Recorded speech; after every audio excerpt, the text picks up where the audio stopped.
Welcome to the Slop Temple. We pray this video helps.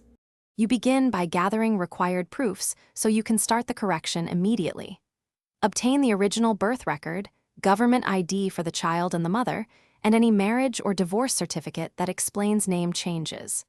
Once done, draft or obtain an affidavit from the mother stating the correct name and relationship. This proves intent and identity. Make sure photos, the correction application form, and the exact fee are ready before visiting the registration office or uploading online. Next, you fill out the correction application carefully. State the mother's accurate name and the legal reason for the change.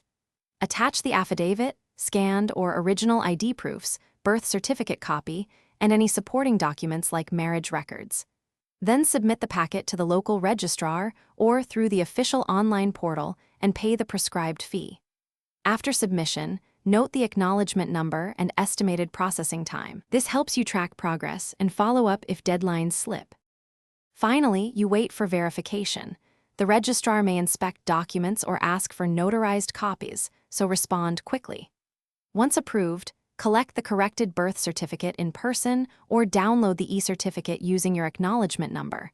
Verify the mother's name is exactly as intended.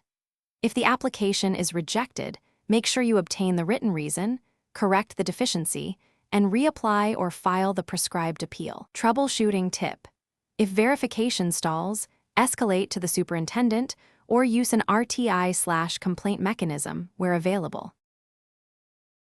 Thanks for watching. Consider subscribing if we helped you.